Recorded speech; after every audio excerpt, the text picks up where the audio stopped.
Benes Chish for having me. My name is Lily Hope. I wear a lot of hats. The hat that I most usually wear is the one of weaver and teacher, as Alfie said. Thank you for having me, Alfie Price, inviting me to share. The teaching and sharing is probably the best part of the work that I do. Feels the most like being interwoven in the ancestral chain of knowledge, in the oral histories, but then also in the finger twining of our ceremonial record keeping of who we are as peoples. And you know that Chilkat weaving was originally Tsimshian, right? So raise the roof, you know, feel like I'm in the company of the originals. So thanks for that. To whomever your ancestors were that shared this work, thank you. I'm Tlingit, Wishkindin da at yochet duasak, yesh nachatsiti dakdin tan ayachet. My father was Tlingit Ka from Oakland, California. My mother's father was Filipino, so I'm a lot of things. I definitely have the white passing benefit that people think I'm Hispanic or think I'm Filipino or Mexican or anything, but also I look enough white that I don't have as much racism directed at me. And I'm petite, which you can't tell from Zoom, of course, so that is helpful as well. My brother, who is 6'1", lived in Juneau until he was, anyway, didn't want to jump into that, but I'm aware of my privilege, being female, being petite.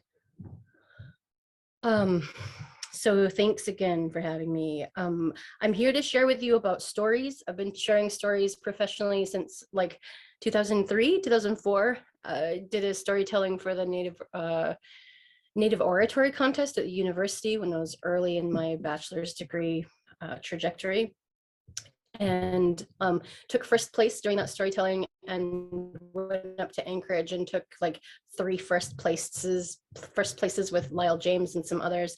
You know, Southeast always represents. So we swept the awards that year. And then I did it a couple more years while I was still in school and always took home some awards, usually in scholarship money, which was great. But storytelling is interwoven to the Chilkat trajectory, but my background is in theater. I was an actor at Perseverance, similar timing that I was sharing stories. My mom and grandmother were great storytellers. Some people would say that my mother was very good at curses because sometimes her words were not as kind, or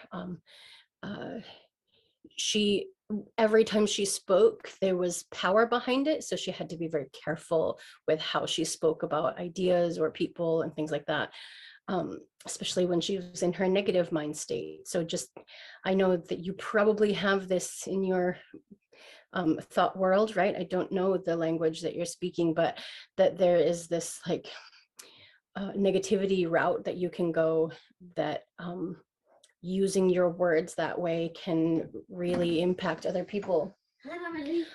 Hey, Lewis, my son just came in the room. So knowing all of those things and realizing the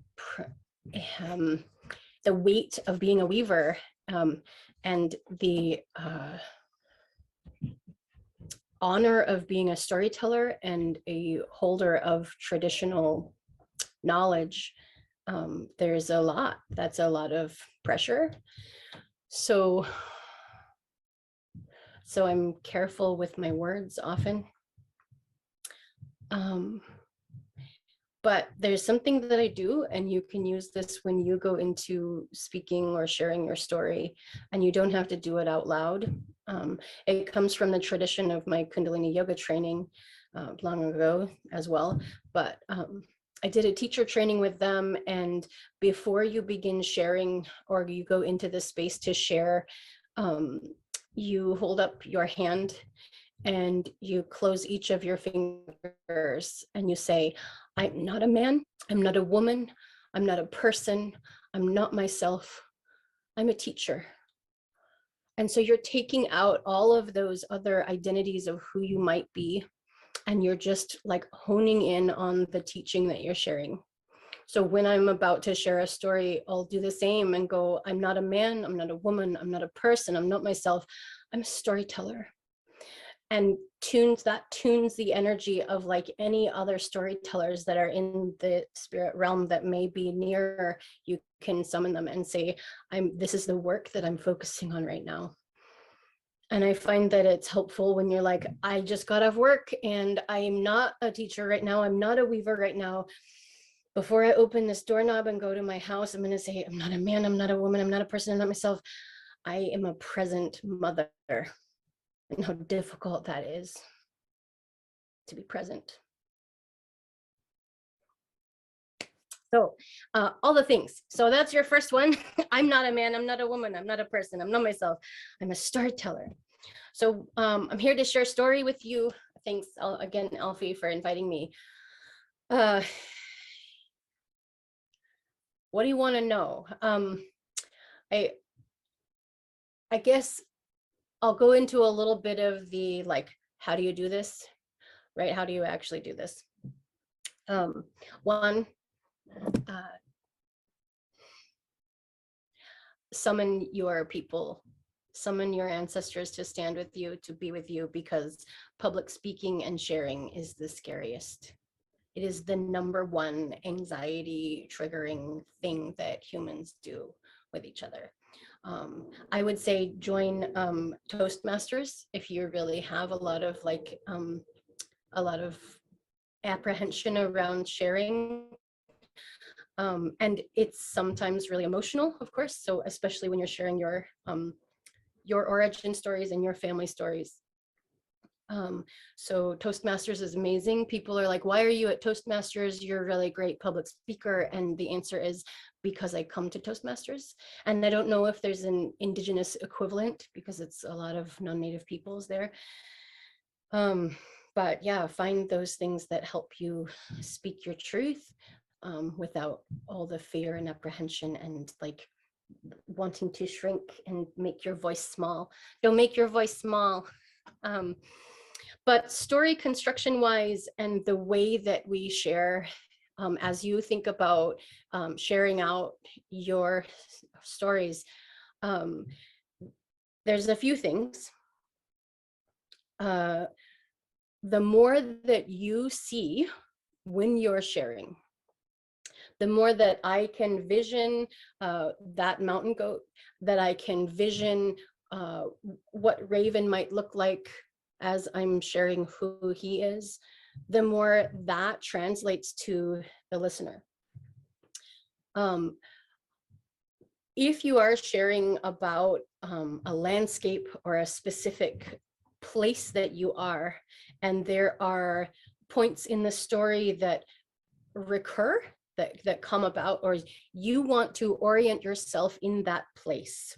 Let's say we're standing on a hillside and I want to shoot something up the mountain.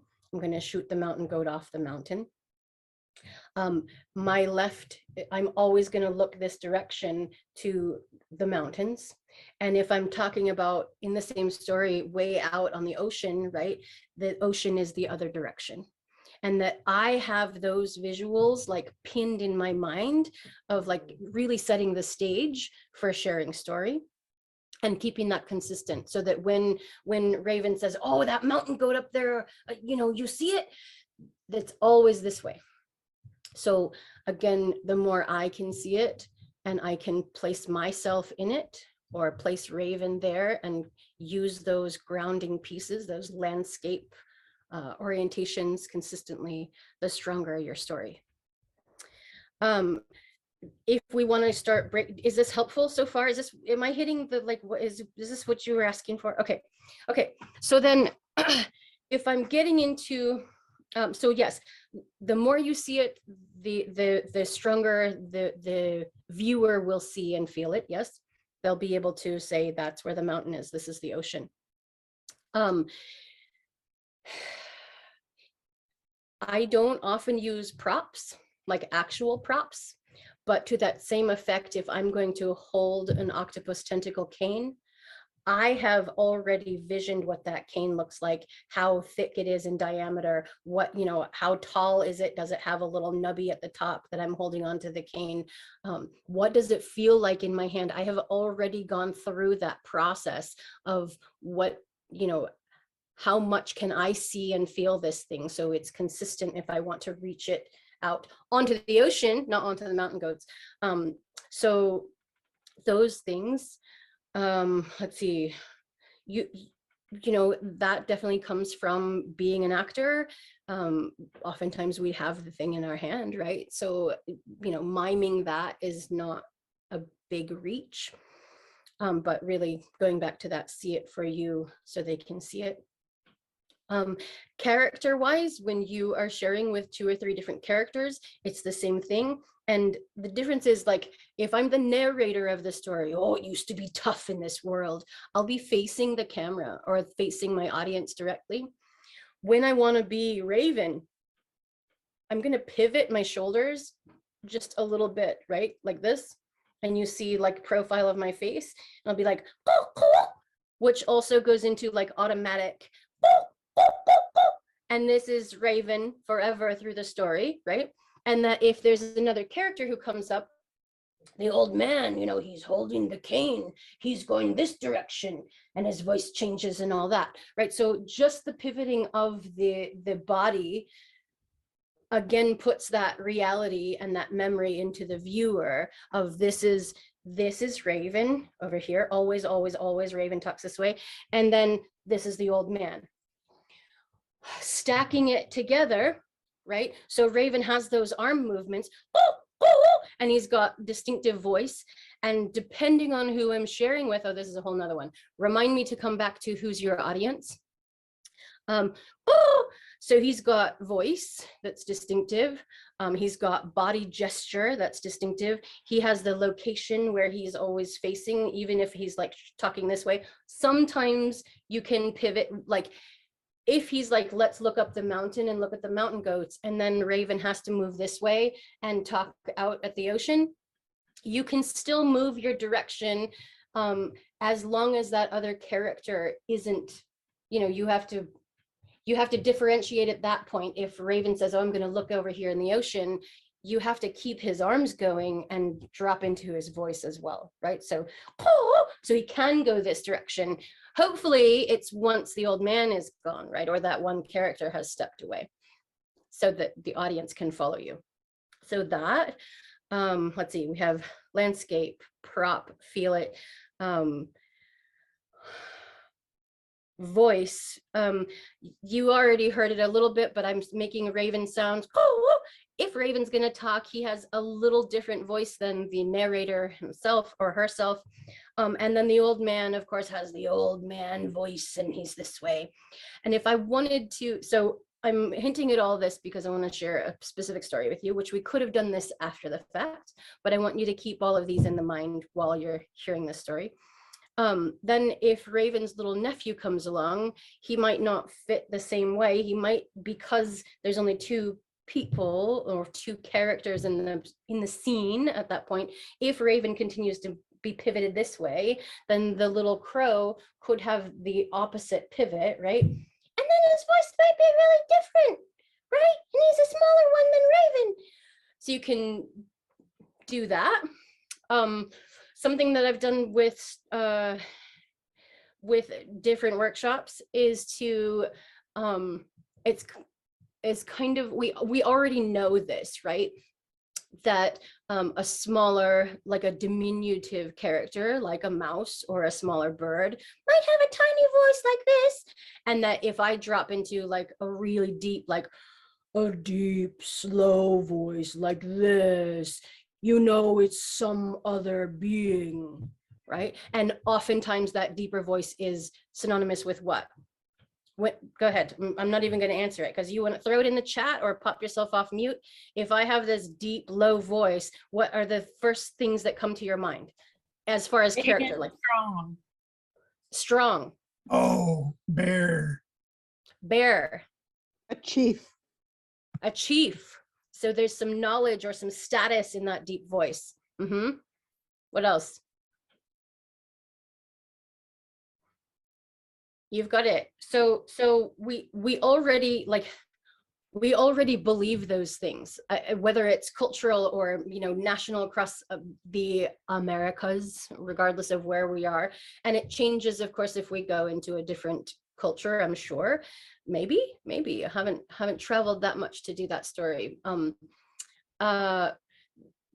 If there was a teeny tiny character with a really deep voice, right, we would actually think he does have to have status, or he's older, or he's got that knowledge cap, like he's got the top knowledge in the community, right? That we are making all these associations with a particular voice. So this is like a snowball of information.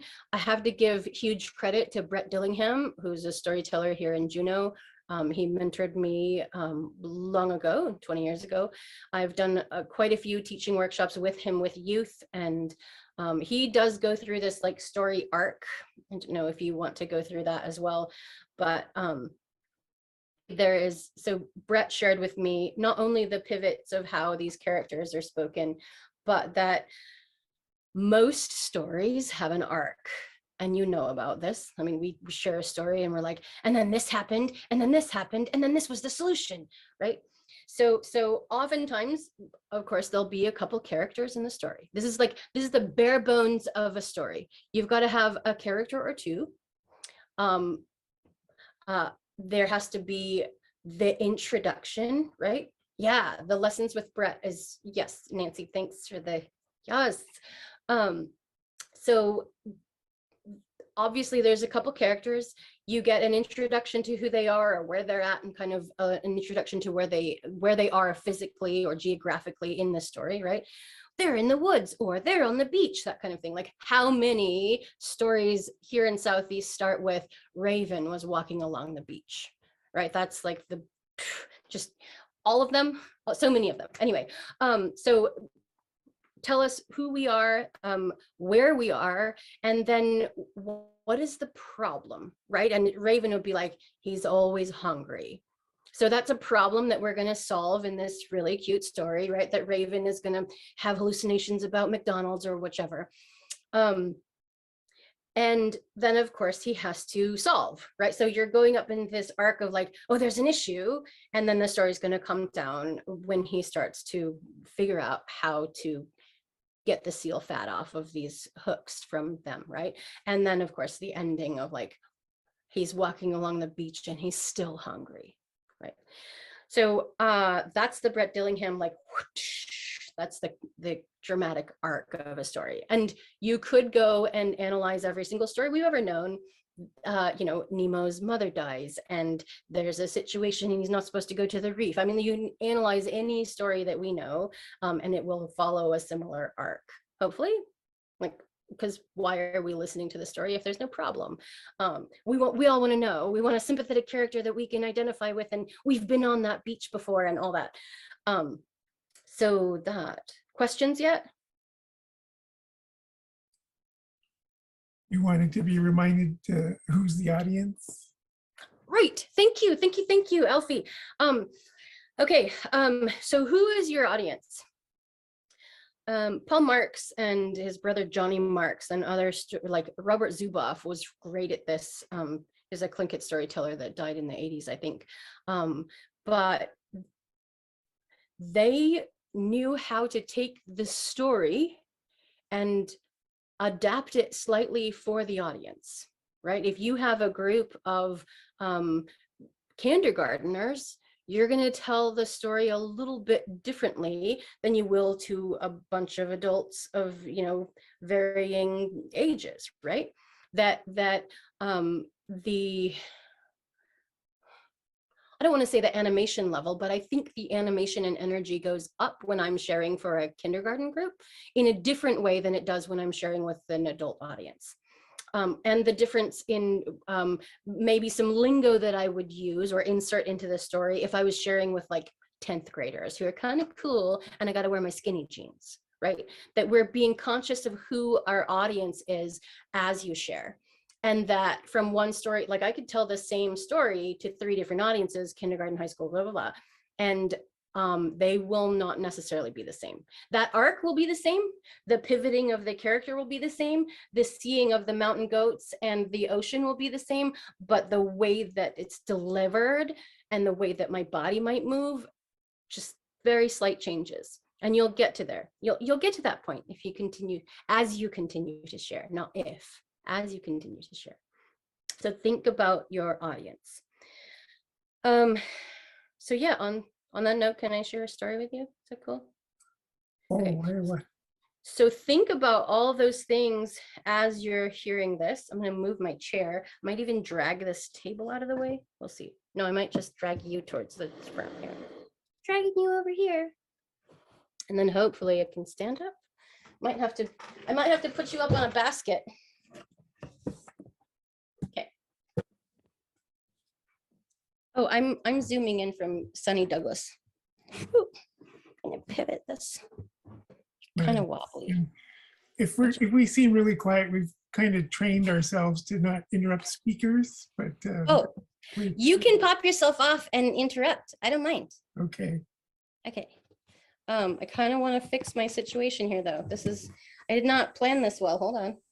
I'm gonna pull this guy over. Just kidding. And then put this guy like this, and then put you on here. Are you gonna fall off? Okay. Maybe this is gonna work. But we do use a lot of emojis to respond to things. And I noticed that. Thank you for that. So fun. Yeah. Well, cool. Okay, so let's see if I can do this. I really do actually want to move this. I'm gonna unplug something really quick and move a table out of the way, because what you can't see is there's a tiny little table at my feet. So just a moment. Technical change. Unplug that. Water cup to the windowsill.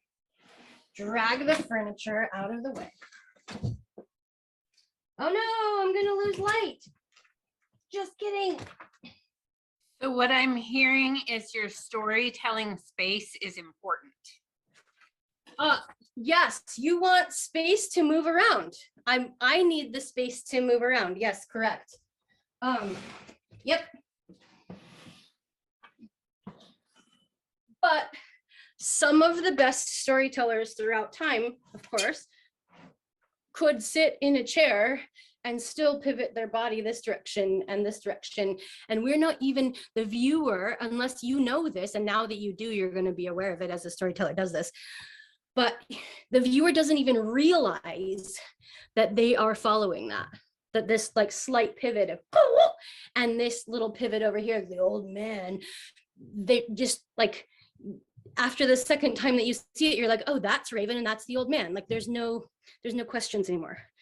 So yeah, the belief and the consistency. Yeah. I kicked some socks under the bed. Shh. Okay. My son is coming back down the stairs. Not sure what he's doing. Okay, gonna plug this back in. No, you can't have my charger. There's one under there. Wait. My son's gonna take my computer charger. It's not happening. There's 4 of them in the house. Okay, is that one? Okay, cool. Bye. Thanks. Close the door, dude. Please. All right. Here we go. All right. It's with gratitude to Nakatan Hans Chester that I'm sharing this story with you. It was last told by Robert Zuboff to Nora and Richard Dauenhauer long time ago.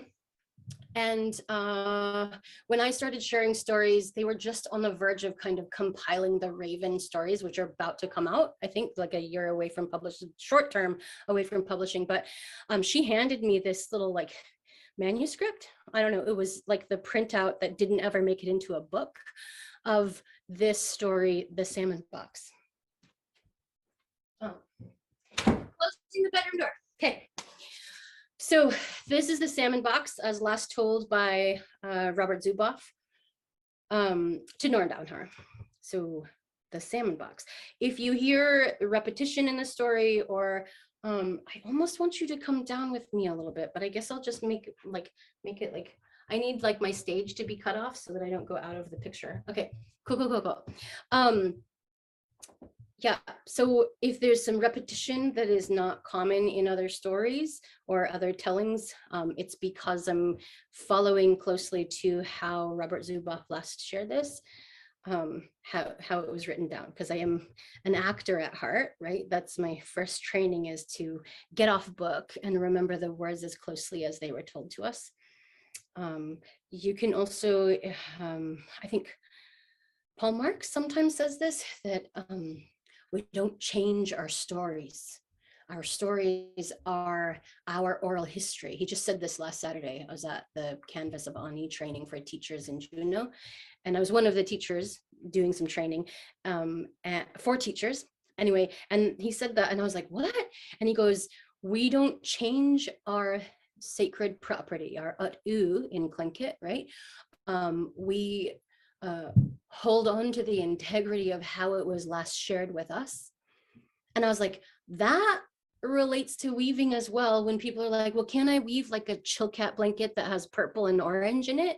And we're like, no, no, you can't. I mean, you can, but you have to have a really good reason to justify that, because you are changing our story, right? You're changing the spirit of the work with, you know, throwing in purples. And I'm talking about a ceremonial chilkat dancing blanket. I've woven all sorts of masks and other things and headdresses and everything in all the different varieties of color. But when you come down to our clan identity and who we are as peoples, we don't mess with the integrity of that work. There's a reason it was that way. And our teachers said, you do it like this. And we say, that's right. That's the way that we do it. That's right. And I know there's a Tlingit way to say that. That's the way it is. Okay. So, okay, we don't change our stories. So this is the salmon box. Again, we change our stories for our audience, right? So that our little kinders are still paying attention, but they would likely pay attention even if I told it this way, without those little changes. Okay, so the salmon box. And what am I doing? I'm going like this. I'm not a man, I'm not a woman, I'm not a person, I'm not myself, I'm a storyteller.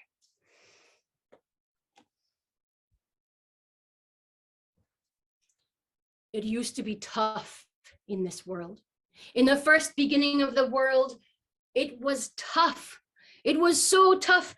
Oh, the salmon, they migrated way out under the clouds on the horizon, out there in the Pacific Ocean. And there was no way that a poor person could get to eat any of those fish. Those king salmon, those coho, all those beautiful fish, they spawned out there in the ocean. And those poor people, they would just stare, all hungry, while the wealthy people ate. Because you had to have a boat to get out there into the ocean. And this is what Raven tried to figure out. He was always hungry, and he was like, we gotta be able to get out there. Yeah. I wonder. Idea. Raven knew that there was an old man in the village named Chanach Gatwaya. And this old man, he owned an octopus tentacle cane. And the old man, Raven, he went over to him and he said, hey. And he goes over to the old man. He says, hey, old man. I know you have this cane and I want to do a trade with you. I have, and he pulls it off his back. He says, I have this amazing bow and arrow and I want to give it to you. We trade for that cane of yours. And he says, because you know what? When you look out here, you look up those mountains, you see that mountain goat over there? I'm going to shoot that mountain goat down from right here. Come on. He pulls out an arrow and he puts it into his bow and he pulls back and he lets the arrow fly and it goes, whoa, it goes flying up over to the mountain goat. Oh, and the mountain goat tumbles down the mountain and he goes, you see, old man, I just hit that mountain goat from way down here. You can't even see him, huh? Just that white dot falling down the mountain. I hit him. It's a great bow and arrow. I'll trade for you. What Raven didn't tell that old man. That was no ordinary arrow he pulled out. It was Magpie helping him. Magpie flew out and spooked that goat, and the goat tumbled down. Shh, don't tell the old man. So he says, come on, old man, you got to trade my bow and arrow set. You got to trade for that cane of yours. And the old man, he says, yeah, the cane, you want it for that box. And Raven says, yeah, the box. And the old man says, you can't get that salmon box unless you use my name. Only if you use my name can you get it. And Raven, he goes, yeah, old man, okay, let's trade. I'll use your name, okay. And he swaps out for the cane. And Raven, he takes that beautiful octopus tentacle cane. He takes it down to the beach, down to the mouth of the Alsek River. Raven, he goes down to the mouth of the Alsek, and there, even still today, when you go there, you can see Raven's footprints still there in the fine white sand at the mouth of the Alsek River. And Raven, he takes that beautiful cane out and he starts reaching it way out on the ocean. He's reaching it way out toward that salmon box and he hooks it on. He's hooked it onto the box and he starts to pull it, but it's pulling him. Oh no, it's pulling him in. And he's going towards him. Oh, it's pulling him out into the ocean. And then, you know what? Thank goodness Raven's little nephew, his sister's son, the crow, Gidzanook, was with him. And Gidzanook, the little crow, he says, Raven, you gotta sing the words right now. Sing those words, remember? And Raven, he's like, oh, yeah. And he gets real low. I want to show you this. The floor is messy, but he gets real low like this. And he goes, oh yeah, sing the words. And he's got that cane attached to the salmon box. And he hooks on, he's pulling it, and it's pulling him in. Oh, and he goes, oh wait, I got it. And he goes, whoa, yay. Whoa, yay. Oh, yay. Oh, yeah. Chanach Gatwaya. Oh, yeah. Oh, yay. And he's pulling and pulling that salmon box ashore. And every time he sings, Chanach Gatwaya, that box comes closer and closer to shore. He had to use the old man's name. And he brings that salmon box ashore right there at the mouth of the Alsek River. And he calls all the people from the villages, all those poor people. And he says, you bring your baskets, you bring your arms, you come with your families, and you come and take these fish.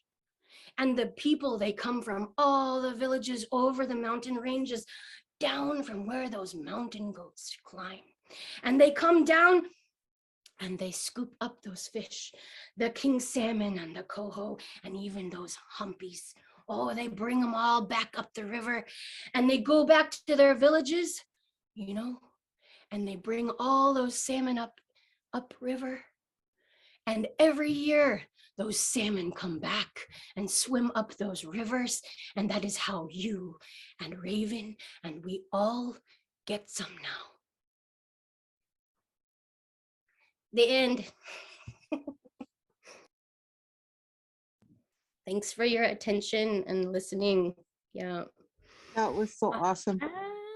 Oh, It's one of my favorites for sure. Mostly for the also, if you know Dave Kita, I don't know if you all know him from Washington State. He's got a brother, Justin. He carved an octopus tentacle cane and sent it to me. It's a replica from the village that my grandmother's people are from. That was collected by Louis Shotridge and is in the University of Pennsylvania Museum. So what? I like, he was like, what do you think about this? I heard you say that you want to make an ensemble, like you want to weave an ensemble that tells the story. And I was like, yeah, someday. And then he sent me a cane and I was like, shoot, now I have to weave the ensemble. Yeah, so.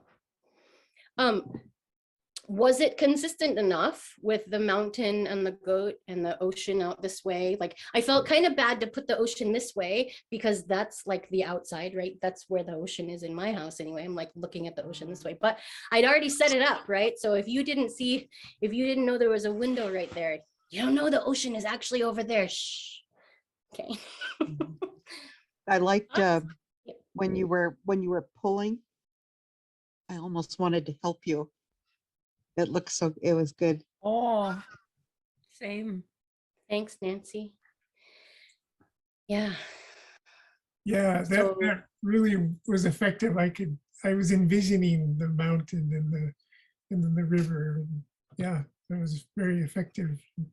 Really draws your audience in. Yeah. Oh, I miss telling stories. Thanks for letting me share today. Yeah. Oh, yeah. Thank you so much for making the time to join us and share with us today. And it's such a blessing, and to just to have you among us for a bit is really neat. We really appreciate you calling us in to share in the ceremony with the Gwisalite at the museum. And Mhm. I had a question and it was brewing and it fell out of my brain already. Yeah, I really am going to go back and review the points that you made here, and because several of us are trying to be able to tell, we call it a Dao. In fact, my first introduction to Sm'algya, our language, was from Arnold Booth in Metlakatla. He was a lifelong teacher and a storyteller, and he had this great big teacher voice that I wish I had. I'm stuck with his little Mickey Mouse voice, but he could, like, own the room. And so one of the things I would like to do is, like Mr. Booth, to stand up and share our stories and as well as our language. And I know I'm not alone. Does anybody have any questions for our friend, Nancy? Yeah, growing up, Lily, my father and my uncles especially would tell the true stories. And so I'm really glad that you did this because, thinking back, I said they probably used a lot. My Uncle Bill would scare the heck out of us and my dad telling the story of Mrs. Ponte, the wolf woman. True story. My grandmother was there and she wouldn't, she was 16. But anyway, when my uncle or my dad would tell the story, my dad had real thick black eyebrows. So when he'd get to the kind of that climax, and we heard this story over and over, he'd lean forward and his eyebrows would kind of go up. But my uncle Bill, who's still alive, when he'd tell a story sometime, I mean, he'd have us laughing and scared because when he'd say somebody fell down the mountain, he was rolling on the floor even, and just have us howling. But that's what we grew up on. So I really appreciate, that in the movement. Thank you. Thanks, Nancy. Gordon Teben? Lugon direction das is ik should do the method Dao. Thank you very much for the Dao that you shared with us. It was beautiful. I was an apprentice to John Reese. He just passed away. He was 99 years old, but he left me 3 Dao. So you really gave me the inspiration to get out there and share those Dao. So Lugo direction das. Sorry, my son's watching cartoons in the background. Thank you. I can't wait for you to share those stories. Yeah. Yeah, Deep Silhikabao? Amasa. Hi, Lily. It's really nice to meet you. In 2019, I went to a conference and it was kind of like gathering our voices. There was a bunch of workshops for the young youth, all these young boys. It was a We Are Warriors conference, and one of them had storytelling, and I'll never forget it. And it sparked something in my heart, and it made me start to question, where are the storytellers around me? I'm in Kitson-Cailin, BC in Canada, in the Terrace Prince Rupert area. And yeah, it got me inspired to be able to learn them and to learn how to tell them to my family at first, to my little nieces and nephews. And it just, my little storytelling journey just started last year. So huge, huge thank you. I feel like just saying, I'm not a man, I'm not a woman, I'm not a person, I'm not myself, I'm a storyteller. Like just saying that right now feels like a really good exercise to let go of whatever nerves I'm holding in my arms that make my elbows shake and make my shoulders shake. Saying that is really exciting, and I've only ever told it to an audience of young teenagers last year. So having you here and hearing what you have to share is such a treasure, and it's really exciting to be able to yeah, just to learn from you today. Thank you, thank you, thank you. Doix at noon. Thank you for sharing. Yeah, one last part, Brett Billingham told me to tell the story in front of a big wall mirror, like over and over, like, you know, that you get the high points of your story, and that you share the story without an audience at least 4 or 5 times. He says even like the day before he goes to share stories, he'll even like go through his whole set. If he's supposed to tell like 3 or 4 stories, he'll go from one story to the next and even do the little like interim top, like, oh, I first told this story in 1991 kind of stuff. Like he even puts all of that script together so that it's just flawless, and he doesn't like, it's built into his physical memory already. If his mind forgets, his hands will know where to go next and lead him there. Oh, grab the fishing pole. Okay, that's next. Okay. Cool, Doix at noon. It's so funny. I did a practice run with the people who shared the stories with me. So I phoned them and I got us on Zoom, and I went through it, and I was scared. I was nervous. I wasn't really connected. But when I took it to the kids and they didn't hear it, they didn't hear my practice, holy man, it was on Zoom like this, and it was so much more fluid and easier. Wow. Yes. Yeah. And the stakes are not as high, right? When you're telling with children, right? That there's a little bit of like, I can say the wrong sentence or the next thing that happens, and it's, oh, and just go, just kidding, that's not how the story goes, and you just like back up a little bit. So yeah. Anyway, so yeah, lots of forgiveness and adaptability in the small people and the young people. So they're great first audiences. Mm-hmm. Although my former husband Ishmael Hope would say, our stories are not only for children. Like our origin stories are not necessarily only for the children, right? That us adults get so much good spirit out of them, right? And that we don't have to, like Richard Downhauer would say, this is not children's literature, right? This is our histories, this is our origin stories, this is who we are as peoples, this is our oral history, really, and it's for everyone. It's for everyone.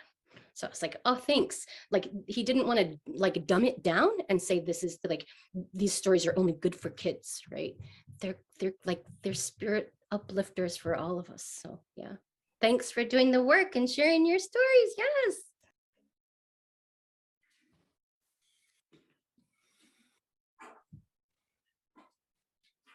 Wow.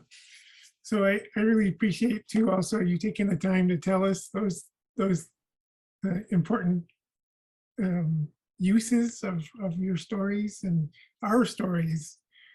Or before you joined us, we spent a little time talking about some Sm'algya vocabulary around storytelling, and you really touched on some of the things that we've talked about.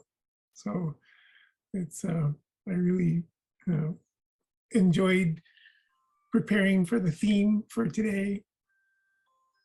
And I feel so blessed that you shared this with us today. And anybody else have any questions for our friend? Nancy. No, I just want to say we're so blessed and honored to have you here. A super artist, storyteller, mother. I don't know how you do it, and you look good all the time. But no, I was really excited, to hear that you were going to be here, and yeah, gives some good food for thought. I always get nervous trying to tell a story instead of just like reading it. I just love all the movement and everything and those tips. So thank you, Lily, again. Thanks, Nancy. Thanks, everyone. Yeah, yep. This is my happy place of sharing. Oh, and the reason I always look good is because I always put on my eyebrows and my lashes before I do anything else. I don't get to drink coffee. I don't get to do the dishes. I don't get to help anybody get a glass of water or poop wipes or anything else until my eyebrows are done.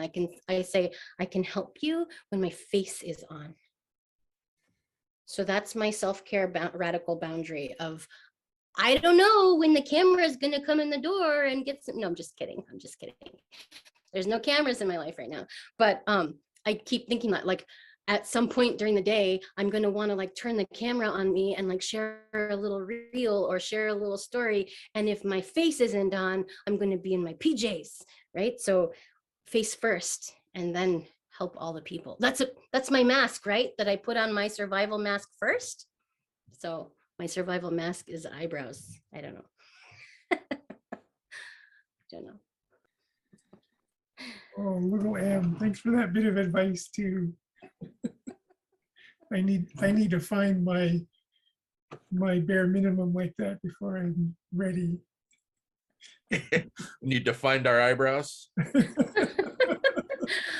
Yeah, I heard there's actually this service where you can get your eyebrows tattooed.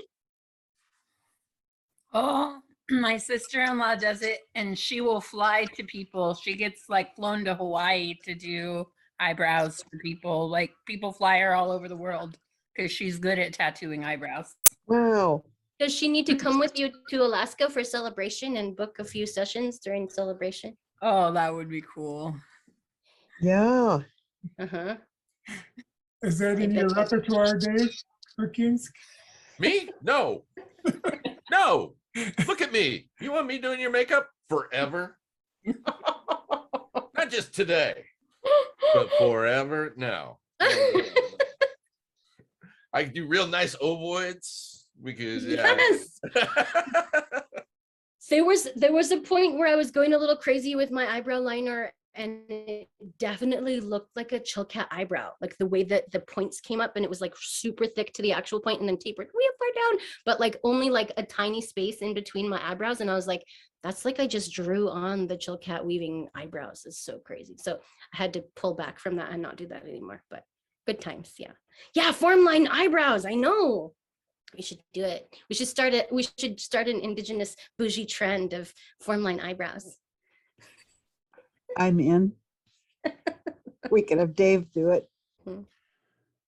And I'd also like to thank you for, before you started telling your story, you gave the history, the credit of where you learned it and why you tell it the way you do. And that's an important part of our adao too. We need to have permissions to tell specific adao. Earlier, Godam Tebin was telling you she has some that she has permission to do. And so I really appreciate you telling us the history of the story you shared with us. That's very much in line with the way we handle our storytelling as well. Yeah. Thanks. Yeah, it's even as we share out about how we learned to form line or we learned to weave, I always say, you know, Kay Parker, Clarissa Rizal were my teachers. We always share where our knowledge comes from. It's like it's that memory eternal. You know, I was born Russian Orthodox, but yeah, it's that honoring of where we come from. It's the keeping our people alive by speaking their names. Mhm. Yeah.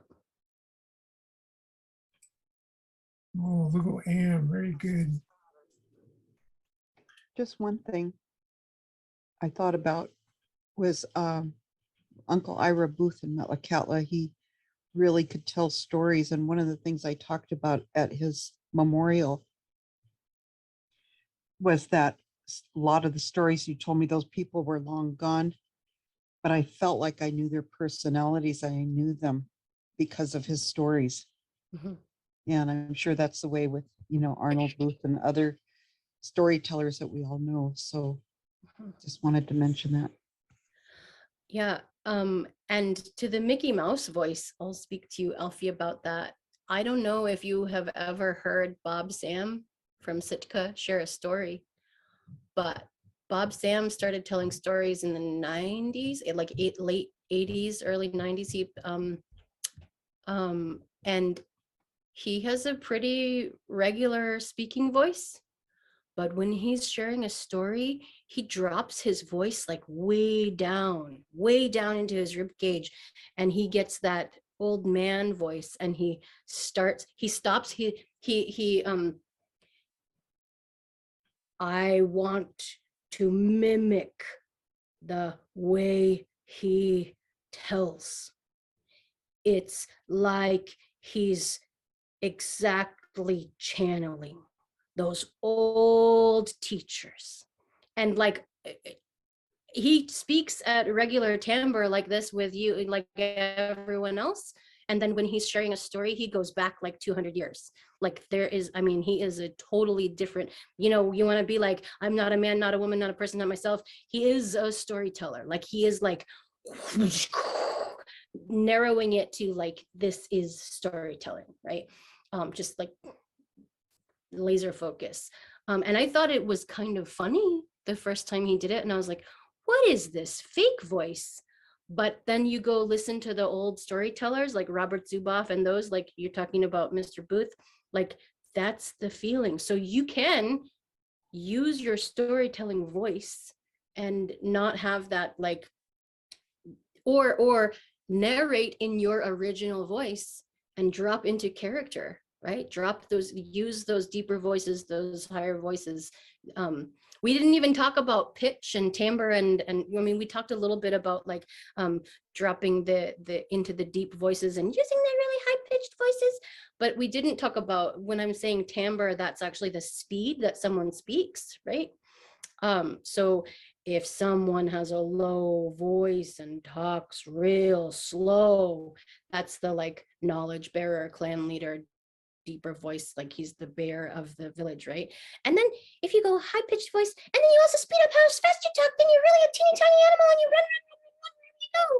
Right. So we always like, as soon as you speed that up and raise the pitch, then you like, just everybody gets an idea of what that tiny animal is. Like unconsciously, even that, like it's just like triggering that part of like, it's a chipmunk, it's a mouse, it's a hamster, it's a gerbil, yeah, squirrel. Yeah. Oh, Gleason, thank you for that. It's Mhm. I feel like you just gave me permission to try to mimic Mr. Booth's voice. Yes, Mhm. yes, you are a storyteller. Yes. Yeah. Yeah, that's very helpful. Nancy? I got to do my job and take a photo. Oh yeah. Okay. So those of you that want to show, yeah, there you go. Okay. All right. Anybody else want to turn on the camera? I'll count to 3. Okay, Everybody- Ghoul. Gautsy. Yeah. Oh yeah, Gautsi. Ghoul, Gupal, Gwili. Oh, Doikson, Newsom. And Gautsy is our word for hooligan grease. Why, why?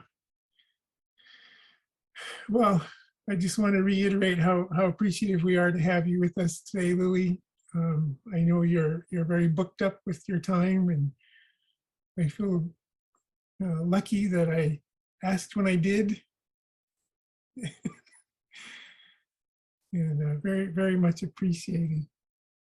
Anybody else have any words or questions for our friend? Diana here. I hope you come back sometime. It was wonderful. Very much appreciated. So hopefully we get to see you again. Yeah. The Sm'algya needs. Thank you. I'd be happy to. Yeah. I'd be happy to come listen for a little bit while you're sharing your stories if you want feedback. If you want like I don't want to say criticism, but like you know, what worked, what could be better, that kind of thing, right? Yeah. So I'm actually supposed to say no, I can't do anything. I have no free time. You're But supposed to say that for the next year and a half. yeah, so I'll see you in 18 months. Fine tune your stories, share amongst yourself, and I'll come give you feedback in 18 months. But actually, if I'm mostly just listening and not the speaker for the day, I can weave earrings, you know, I can weave things while I'm listening. I can still watch and listen. So let me know. I'm sure Alfie and I will go walking and we'll catch up. So YM, little am, Doik's at noon. Very good. Thank you so much. be well, everyone. Take care. All right, Dim needs in.